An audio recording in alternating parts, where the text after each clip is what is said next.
Hi guys, today we're working on an 04 Avalanche. This thing's going to cover obviously an 04 Avalanche, but also everything from every truck chassis there is from GM from 03 to 06. So everything from a Hummer to an Escalade to a Silverado, everything on a 1500 truck chassis, everything on a 2500 and 3500 also. Anyway, this thing has got a real good example of almost every repair that we do to these. So watch all the way through. There's a great example of Dendritic Growth in there and how it affects the cluster and the gauges and etc. So watch it all the way through. Like and subscribe too. Don't forget about that. That's the one that's important to me. You guys have a good day, and here's your video. Okay folks, today we got us an 04 Avalanche. We're going to be doing quite a bit of stuff on this. We're doing the full rebuild. We're going to go through all the rebuild process on it, make sure all our trouble with it is taken care of. As you can see, we got needles stuck in weird positions and etc. We're also going to put him on a new faceplate. The new faceplate comes with the transmission gauge over here, so we're going to have to install a transmission gauge in a non-transmission gauge cluster. I'm going to show you how all of that is done. And let's get to work. Hey, before we get to work, like and subscribe. This is going to be a long one, so feel free to skip around, do whatever you need to. But I sure appreciate that like and subscribe if you would while you're skipping around. Okay, getting this thing apart. There are clips on the back side. I'll take your back cover off first.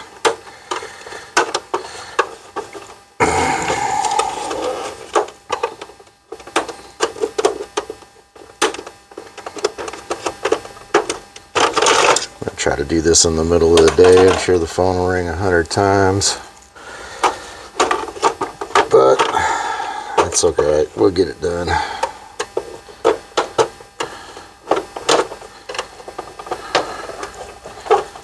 Just means we'll be hitting pause a bunch probably.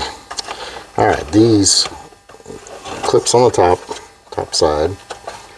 All right, release those. This one here, there's clips down in this slot. The easiest way is to get your screwdriver in like that underneath the black part of the tab that's in there, and twist your screwdriver so that it pops that black tab up over. Sometimes it'll pop both of them. Pretty rarely, but yeah, it did that time. Now you're down to getting your needles off. These actually don't feel bad. The old feel test, they don't feel too bad. But he's paying for it, so we'll change them out.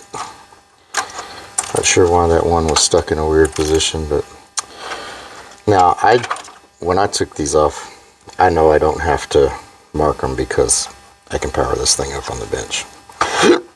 When you take these things off, alright, let's say it's right there, your stop point. Right there, you can feel it hitting the stop point. What you'll want to do is take yourself a little pencil or something, piece of tape, whatever you want to do, and make yourself a mark, just a reference point for that stop point. I guess I should mention too, if you take that back off before you mark those, you might want to put it back on because this thing will move around and your stop point will move around.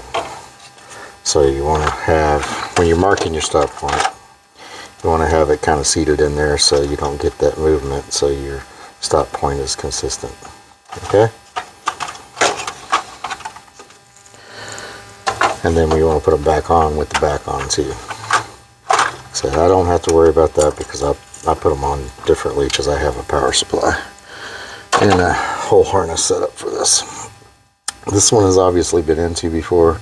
X27 motors, which are good motors, probably don't need to be replaced, but we'll probably do it anyway. At this point,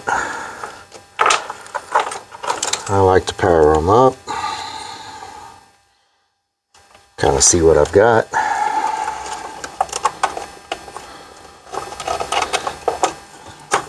Guess I could have powered the sucker, could have figured out my whole harness and got it powered up before I got on camera, but nonetheless, here we go. So we got all our bulbs working. Like I said, I felt like all the stepper motors are working, so we don't have a whole lot of issue there, but we're going to go ahead and go through all of that anyhow. Alright, so let's get this thing torn down and get started.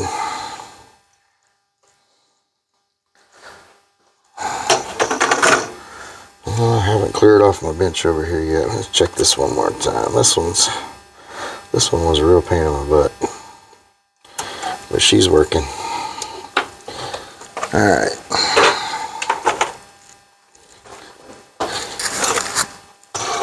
Let's get started tearing this one up. Going to grab my power supply for this side, this bench. So we're going to need that in a minute. And some eyeglasses so I can see what I'm doing. It's almost like I wasn't prepared to do this video.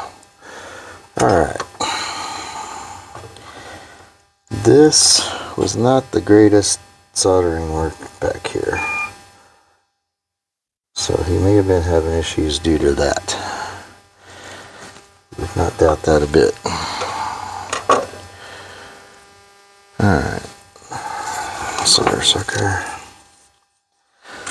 Get the motors out.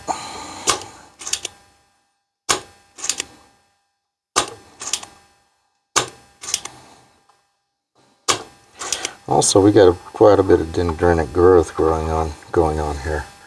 So dendritic growth is like a, I don't know, it's a growth that occurs, electrochemical, ionic, some kind of crap. Real technical term for a bunch of growth on the board. It's not like, it looks like kind of a moldy looking stuff.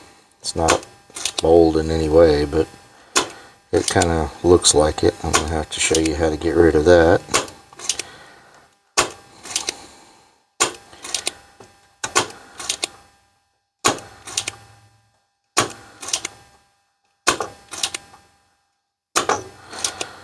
Okay, the motor should come out pretty easily now.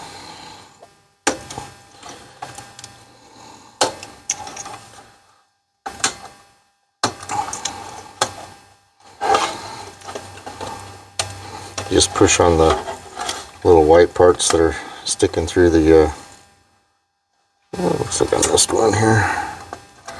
Okay. Just push on these little white tabs. It'll pop right out the other side of the board.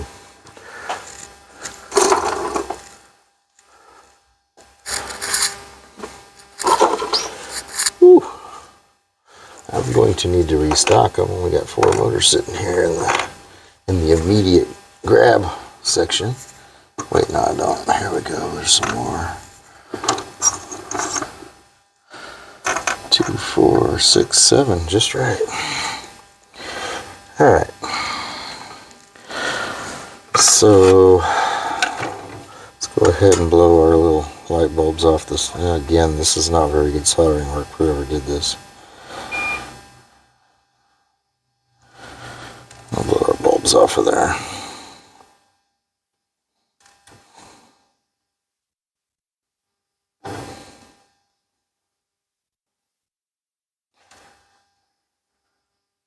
I'll probably wind up going back with LEDs on this one. He wants it to look sharp, he's paying for it, so he didn't specify LEDs, but I think it would look better with some LEDs, so we're going to go ahead and do it.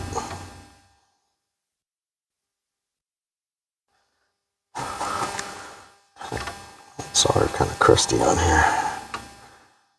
I'll go ahead and kind of prep my pads for the new LEDs. Make sure we don't have any issue there.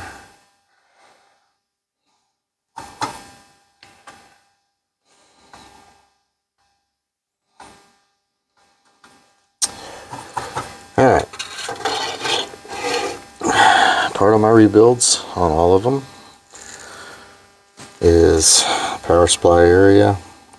Somebody's tried to touch this, so I mean it's, oh wow, this is pretty crusty work. But nonetheless, somebody's tried to go over the majority of the stuff that I do, but not the greatest work, and left a lot of flux on here. You'll see this discoloration. This is all just flux residue that left from the previous repair attempt.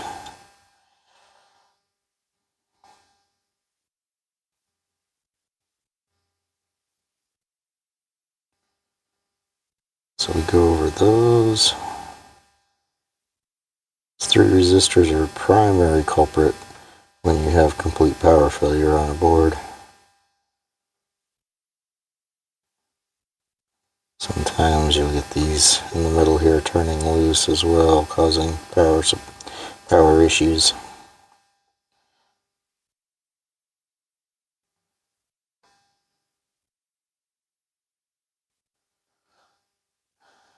And I have seen these little ones here, they will completely blow in half at times. It's pretty rare, but I've seen it. And we do a lot of these clusters. This and everything else. Holy shit. No, I am recording. Good. Ooh, I wasn't recording there for a second. It's like all that work and we're just gonna have to start over. Alright. I didn't touch these.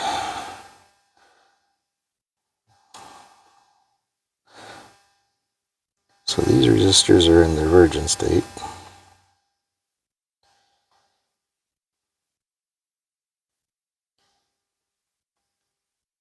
These resistors and these resistors control anytime your display, your VFD is going out.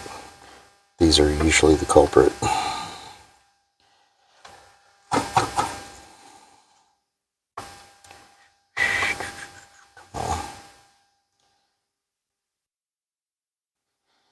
Yeah.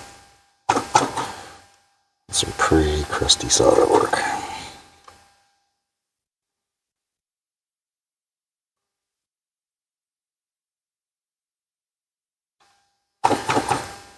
Hopefully it wasn't the customer and he won't see this later and go, oh man, talking trash about me.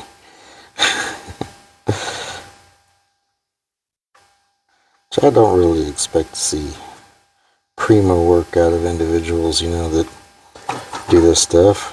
You know, cut them a little slack with that. It's not something they do every day for a living, so no sense ragging on them, but I'll just say this could be a lot prettier and a lot more robust.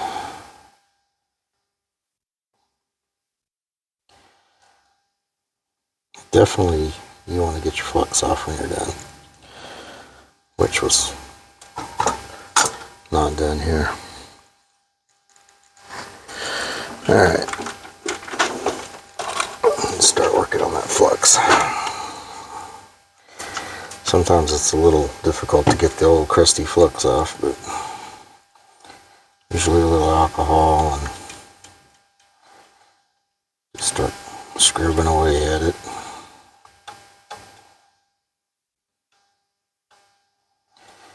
That stuff, if you leave it on there long enough, it will eat through traces and cause issues. It's nasty stuff. Totally nasty.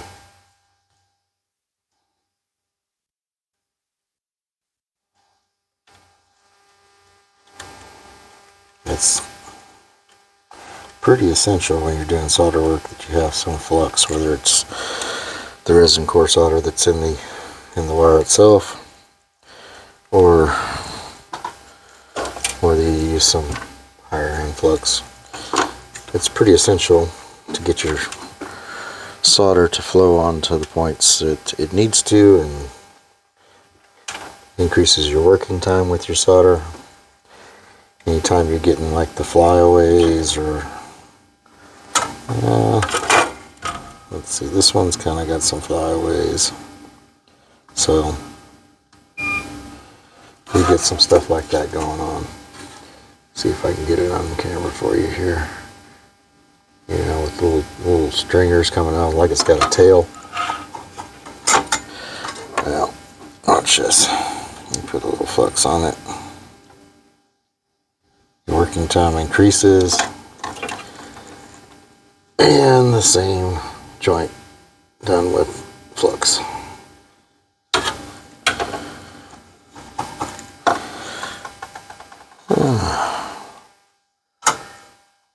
Where my little Q-tip went with the...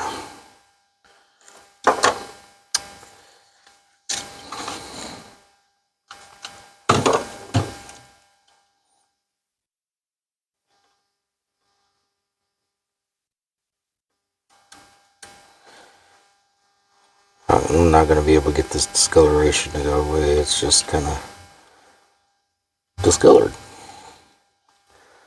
Alright. Couple more points you want to look at on these. These two over here. Doesn't hurt to give them a little shot of solder. I've seen them cause issues from letting go. This one over here.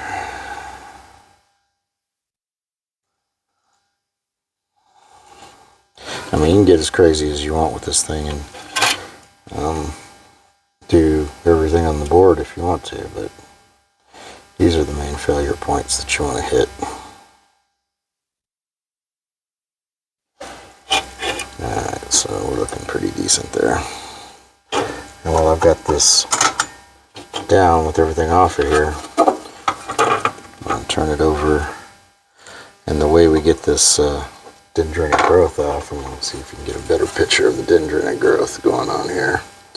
So this area here, this little growth, we got some going on here. These are the same typical places that this stuff happens to. Ouch. Something sharp got me. Whoa. There's a little spot here that's real bad about it. Well, that little spot is right underneath your EEPROM, and will cause an odometer error sometimes. Cause your odometer to file in your EEPROM to go corrupt, and then you have to replace the file. More dendritic growth, more dendritic growth. Some down here. All the same old places. So what we do, we hit those areas with a little flux, because flux and heat will kill that stuff.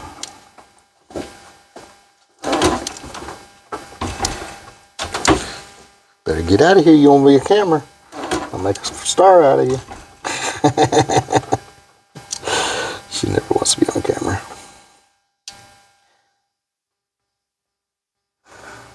Alright.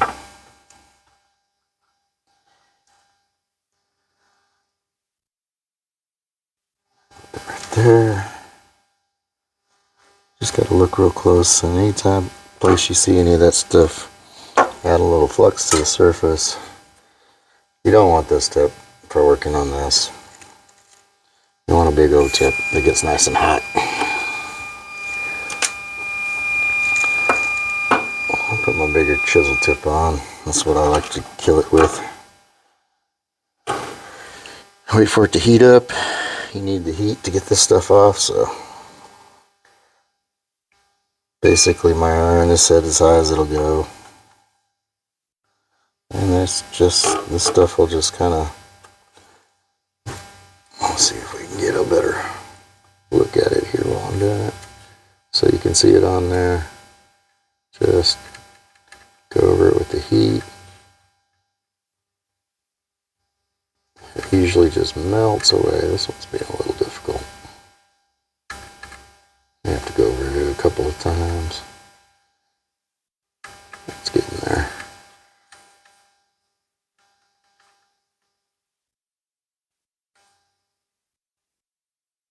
So what'll happen is that stuff, it goes out like fingers. It looks like little trees growing across the board. And as it goes from one connection point to another, it starts to make connections that you don't want. And I mean, it's not like making a connection that's, I'm going to put this down so I can work on it a little better. It's not making a connection like a one wire to another. There's a little micro connection, which is enough to disrupt proper operation.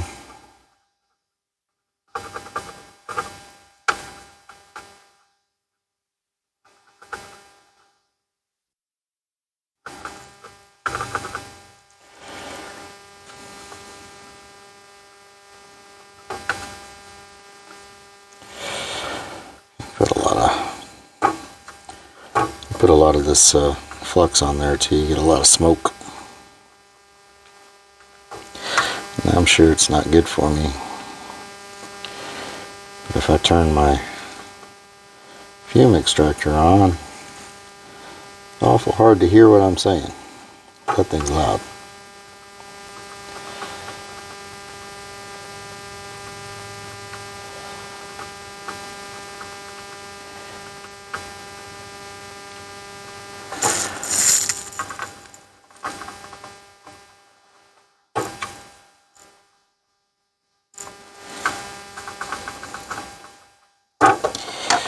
Whew.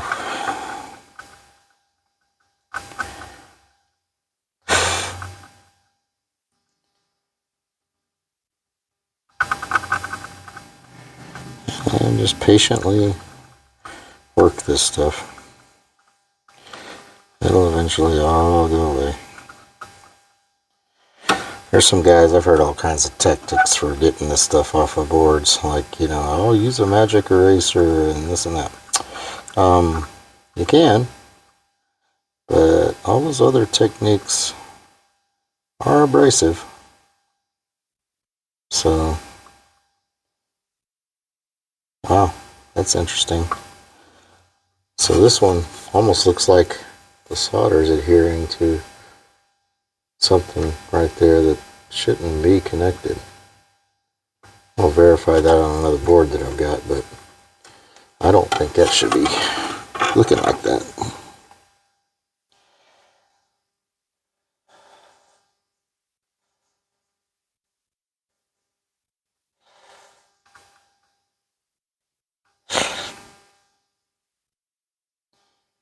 To know all the things that we know about these boards, you have to do a lot of reverse engineering. So, this GM ain't going to tell you how they work.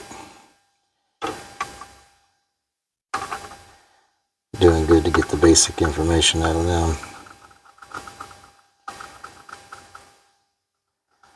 GM for it. I'm knocking on GM here, but it's not just GM, it's all of them.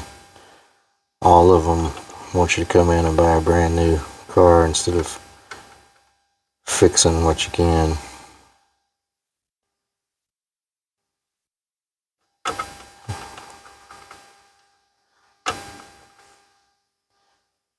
So, we'll take a look at this.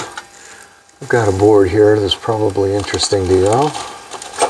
Show you how we did some of the reverse engineering we've done. So, this is the front side of this board that I took all the components off of and sanded down. Comes in handy if you've got something not making a connection somewhere, so you know that, okay, this connection comes over here and attaches here or whatever. So it's come in handy several times. I haven't sanded down the back side of the board because you can see all the traces on the back side of the board. This one was having issues. Looks like delaminated right through here. And let's see if I can remember. This one was pretty bad. It was a DIY gone bad. All the pads were gone and it was having issues. Yeah. So as I was sanding, I didn't do this. Okay, this when I sanded the green stuff off, there was already a hole right here. Don't know how that occurred, but it was there. I don't know how it ever operated if there was a hole there, or maybe maybe it delaminated and those traces stuck to the lamination and then tore apart. I'm not sure what happened there, but that was probably why we couldn't get this one to live. Anyway, we're going back to this point on the back of the board that I wanted to look at. Where was it? Right there.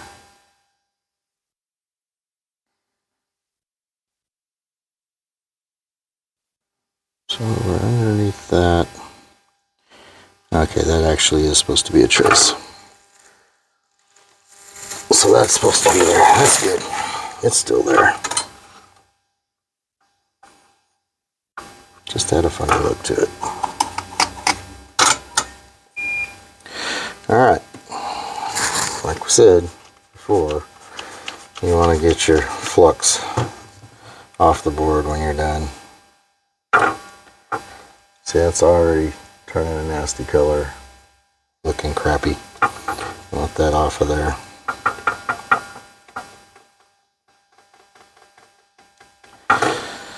Yeah. It's a little much for my little Q-tips. We get the bulk off with a paper towel. And we'll go back with a Q-tip and start making a little finer. Clean up.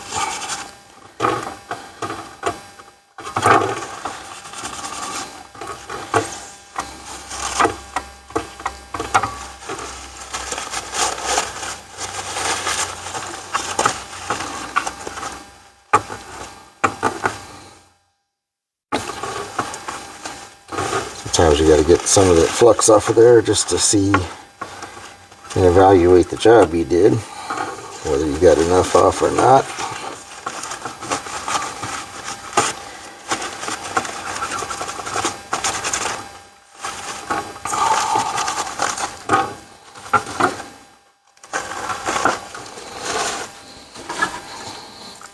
Okay, now we can go back and do a little better clean up with the Q-tip. It's actually not a Q-tip, it's a little sponge applicator.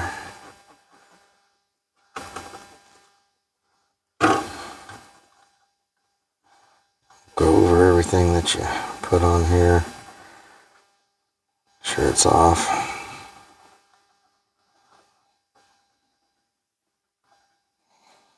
Sure you don't see any growth that you left, missed or whatever.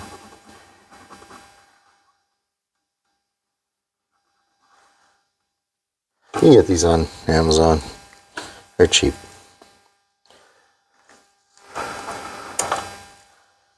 Just use them like Q-tips, throw them away when you're done.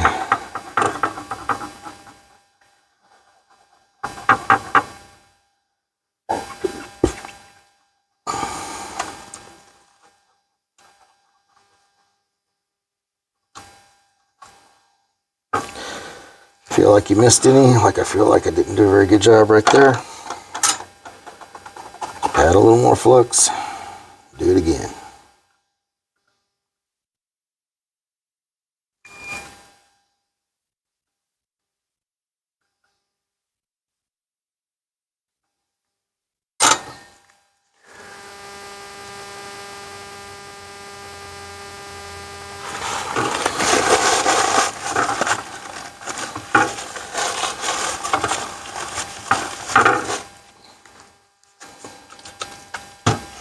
This is alcohol I'm using to clean, 99% alcohol. You don't want to use 80% alcohol. 80% alcohol contains 20% water. Water has minerals and stuff in it that aren't good for electronics, so I'm going to use the 99% stuff. Alright. So we're back to the front side of the board now. We've got the back side clean, and the easiest time to put your lights on is when your stepper motors are out. So let me get my lights. going to use, I see 3 of them.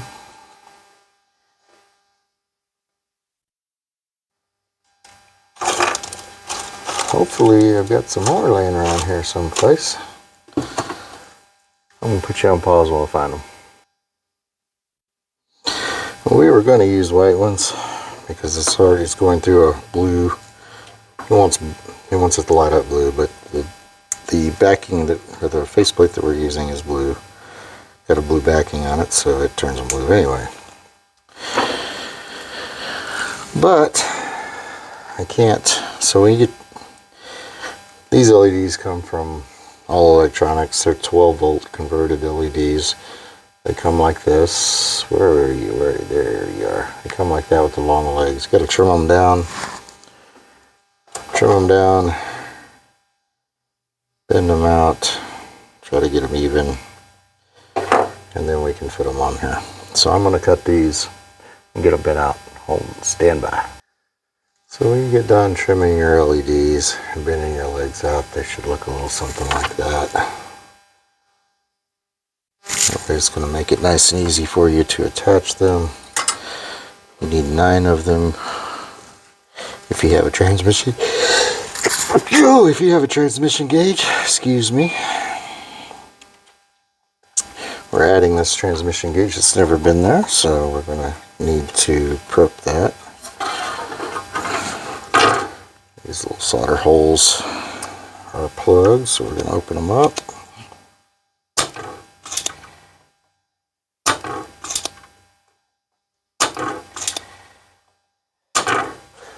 So it will accept a motor. Sometimes with these boards you can get away without programming the EEPROM for the transmission gauge. I forget the rule on that, but there's a rule on that if they're over certain, well, I know what it was. If the light bulb is installed on this side, then you're probably already programmed for a transmission gauge. If it's not, then you're probably not programmed for a transmission gauge, and this one was not. The programming process to get this board to work with a transmission gauge. Okay, I screwed up and I left my microphones on my hoodie, so you can't hear me anymore at this point. So I'm going to do this voiceover so you'll know what's going on. Anyway, we're going to get these LEDs on. Helps to hook up some power so you can power on your board and you can get the proper orientation of your LEDs, because it does matter which one's positive and negative on LEDs. Does not matter if you're just putting bulbs back in here, but LEDs do matter. There's a positive and a negative side. So if you touch the LED to the pad and it lights up, you're in the proper orientation. If you're in the wrong orientation, which I'm showing you here, it won't light up. So just switch the legs around and you should get it to light up. As soon as you get it to light up, turn your power off and then solder it on the board.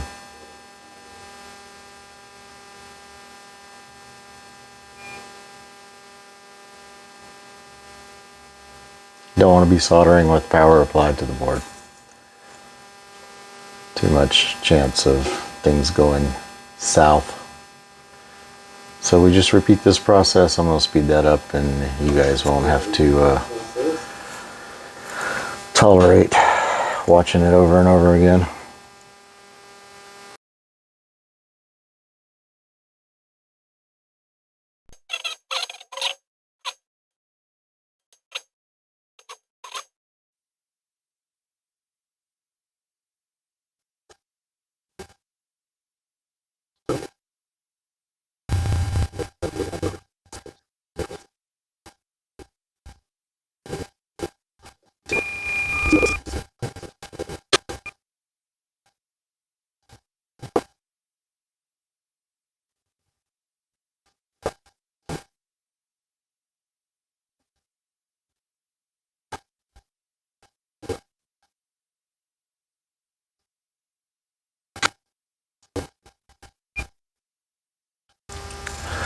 Okay. One thing I didn't mention earlier is when the stepper motors are off the board, that's the time to put your bulbs on, because the stepper motors aren't in the way and it's a whole lot easier, especially if you got the big fat fingers like I do. Okay, I apologize. I got customers walking in and out, so this is gonna probably take a while. So you want to put your stepper motors in and line up the big peg on the back and the little peg with the big hole in the little hole. Remember some of that from grade school or kindergarten. They should fit in there okay, as long as they haven't, wherever you got them from, didn't bend the pins that push through the board.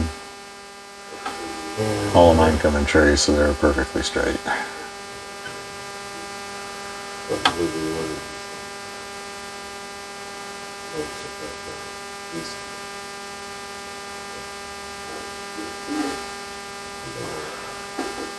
And you want to just solder those on. Hopefully you don't push your pads off when you're pushing your stuff through. If your holes are nice and clean, that shouldn't happen. But that is one of the DIY pitfalls I see a lot of, is people not getting those holes clean enough before they stick the stepper motors back through there, and they wind up pushing the pad off the back of the board. So just make sure your pins are going through there nice and clean.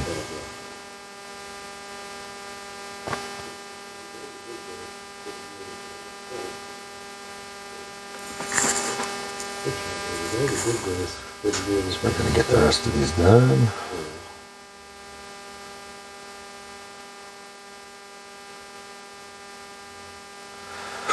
And I believe right here I'm going to show you how to test your connections and make sure that you've got continuity between the test points and the pin itself. I usually don't when I'm doing it, because if it operates, I'll put it back together. That's good enough for me. Working. So set your meter up to continuity. You want to test your leads before, make sure that your leads, so you'll hear a beep when you're on continuity if you've got a decent multimeter. And you want to hear that beep when you test to the test points, from the test point to the pin. And right here, I get to a point where there is not continuity. You can also test to the via above the test point. That's what I'm doing.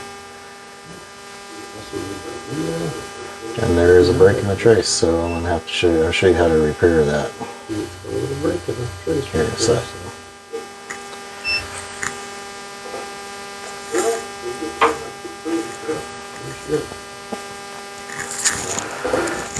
What I use is a strand of Ethernet cable, one of the single strands out of an Ethernet cable.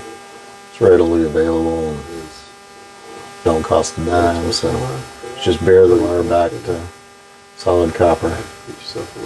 Get you something to make you a little hook on the end of the wire there. Kind of like the old telephone repairmen did when they were hooking up your phones back in the day. You young kids won't know what the hell I'm talking about, but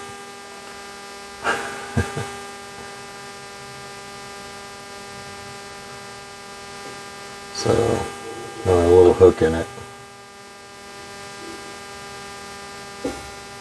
There you go. There you can see it. So you wrap that around the pin and solder it to the pin. Around the pin. Stretch it up to your test point and cut it off. Cut it to length. And then get your solder and solder to your test point. I have a little bit of solder right on top of that test point. And that connection is repaired. You can verify that. You no longer have a test point to test to, so you can test to the via above the the test point. The via is the little circular hole in the board where it's called a via because it goes from one side of the board to the other. Makes connections on double-sided boards. And this one is a little different connection points. Their test points are way away from the pin, unlike the others. That's the center speedometer we're working on here. And testing it to for continuity to its test points. So what I'm finding here is we've got continuity between two pins, which is not supposed to happen. So that goes back to that dendritic growth issue. And I find some dendritic growth still left on the board. Those two circuits are separate. However, the dendritic growth has bridged the gap between them, and it's causing continuity between those two. So electrical activity from one is passing through to the other. That's not good. So we want to get rid of that. So we just, all we do is we found a little extra dendritic growth that we didn't get rid of, and I'm going to go back over here and get rid of it now.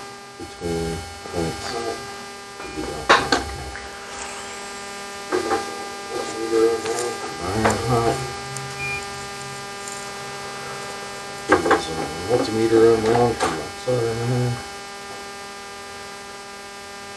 Same process. Put a little flux over the growth area, and then heat it with your soldering iron, and it'll melt that stuff away. That was just the tiniest amount of dendritic growth that I missed there, and that was going to cause his speedometer not to work.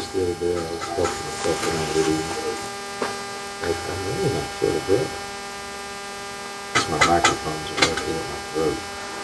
So now we're going to test for continuity and make sure that we broke that connection. And sure enough, we've broken it. And we have continuity between the places we're supposed to have continuity, and the ones that aren't supposed to have continuity don't. So we're good to go.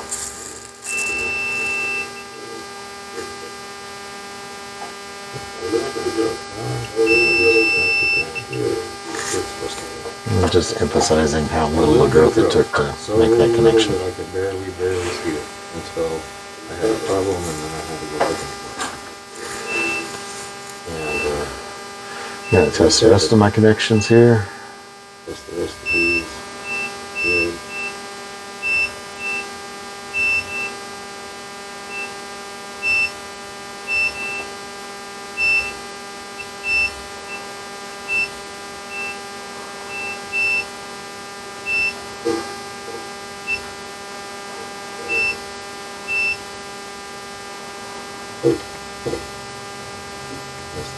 Sometimes when I get involved in making videos, I forget completely some simple stuff like soldering those two pins.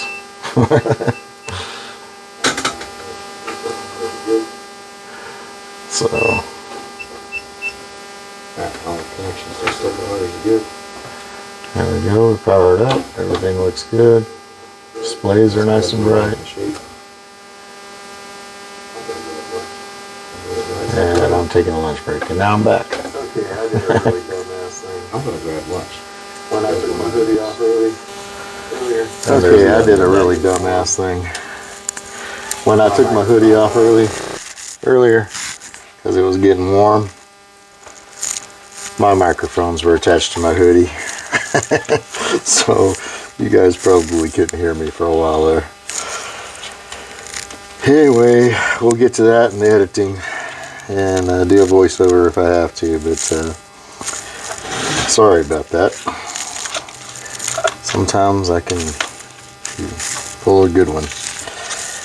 Alright, so to put this transmission gauge over here and make it functional, what you have to do is program this EEPROM.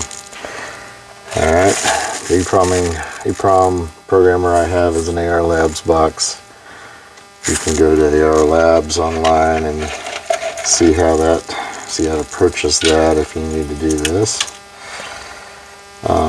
Like I said, if you've got the little If it came pre-installed with the bulb over here, you're probably okay. And you can probably just stick your motor in and it'll work. This one did not.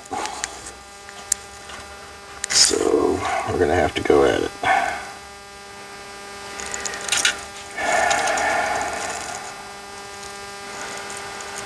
So you identify your EEPROM. It is your Atmel. Sure, this, I think it says Atmel. Well, it's upside down, so let me look at it. Yep, Atmel 25020. On this programmer, their program is a 95020. These are pretty. They've got clips to hook up to your EEPROM. Let's see. It looks something like that. Oh, that's a different programmer I have. I prefer using this programmer. It never ever screws up. I always get a good read. Always get good connections hooking up like this.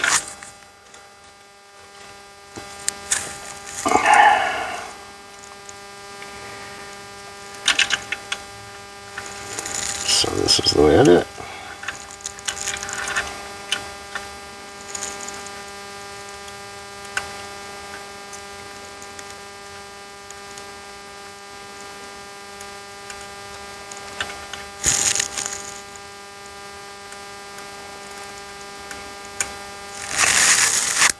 I mean, this is a pretty all-around programmer, so we can program.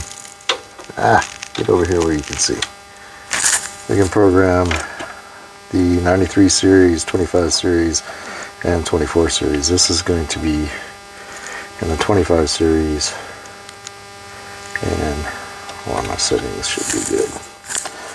Alright, get you over here, show you the actual process of get booted up here. I'll hit pause until we're booted up. Okay, so we're up in our software here. We've got 25020 chip selected, and I'm going to go to the buffer, so that is option 5. I'm going to clear buffer, and I'm going to read it. It's option G,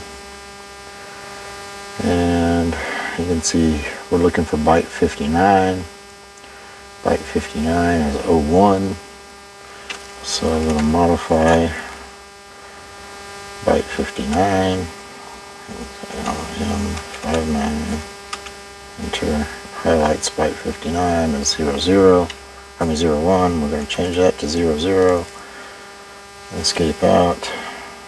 I'm going to program from buffer. And our readback is correct, so modified it just fine. I'm going to escape out of this and then hit the 5 again.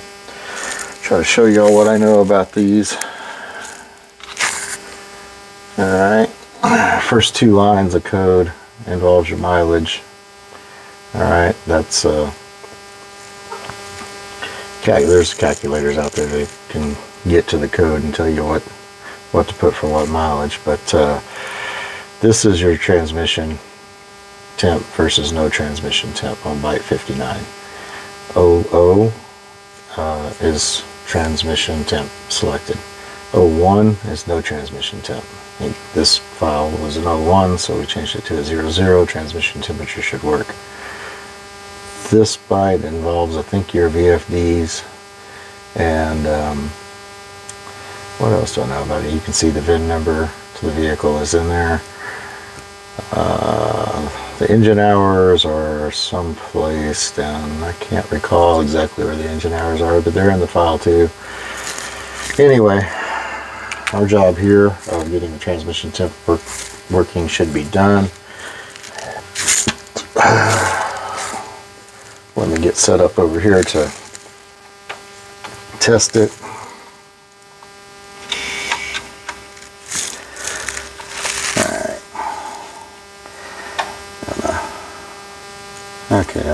placed a needle on my Temp gauge.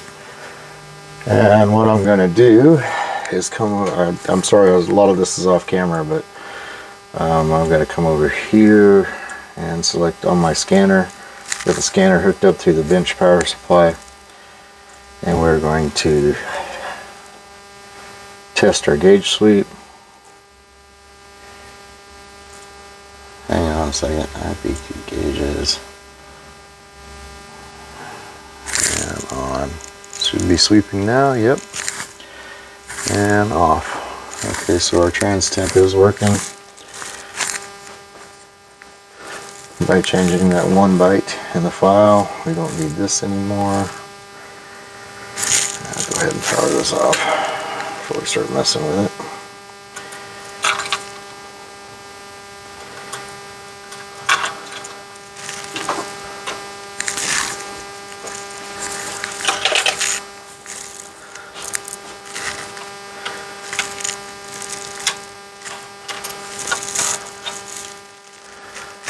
Alright, look for my back, there it is. And get our back, place our board in there. And go ahead and hook up. Now what we're going to do is take this old faceplate off. Alright, it's on here with a couple little clips.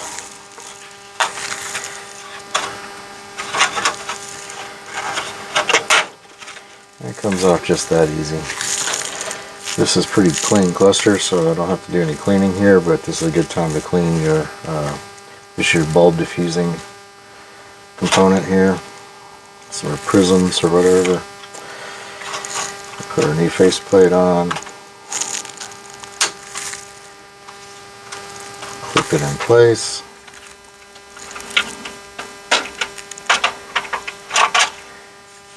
Get it seated. Alright, power it up.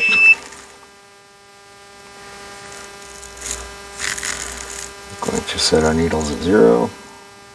Get it powered up.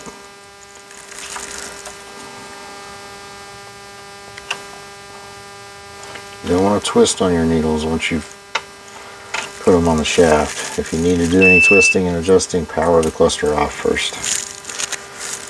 These look a lot better when they have like a blue or something needle on them. So these orange needles don't really go with this.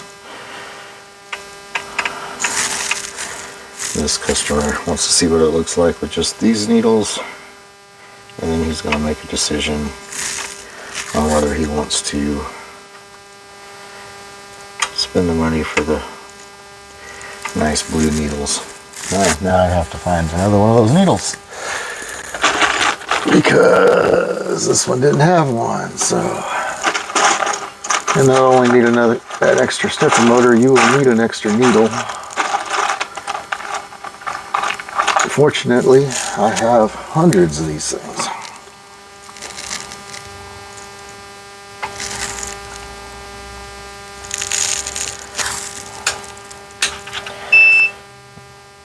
Reset it, make sure your needles all are seated where you want them. Look good to me. Now since I'm all hooked up, I'm going to go do another sweep test on it.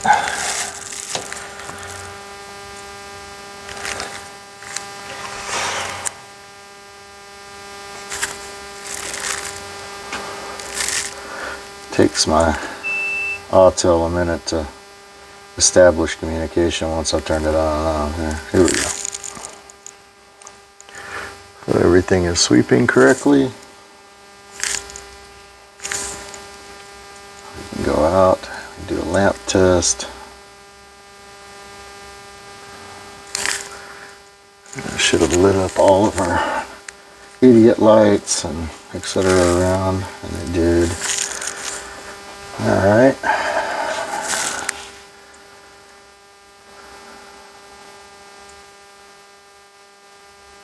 And the other thing you can do is you can test your VFD displays. You can turn them on so you see if you got any pixels that are missing down here, and that'll look good. So I'd say this one is good to go.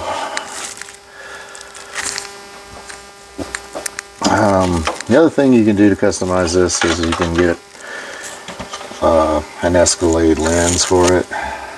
They look a little nicer. They've got some chrome trim rings around the gauges instead of just the black matte look. Get this cleaned up here a little bit. I said all of it costs a little extra money. You want a new lens, it costs extra money. You want new gauge or new like needles, it costs extra money. So costs can just go up and up on these things. I've seen the fully refurbed and customized ones going for sometimes up to $650, $750, depending on what vehicle it's in. Oh, well, the other thing is, so we're running into that problem right now. The other thing is, some of these faces don't come pre-drilled for the holes from your lens. I've got a pretty simple solution for that. Get rid of those.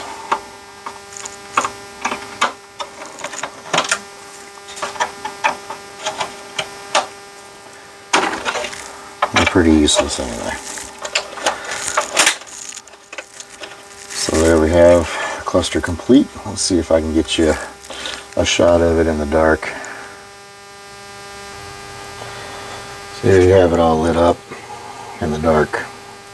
It's got a couple little hot spots in it that I don't really like, but overall looks pretty good.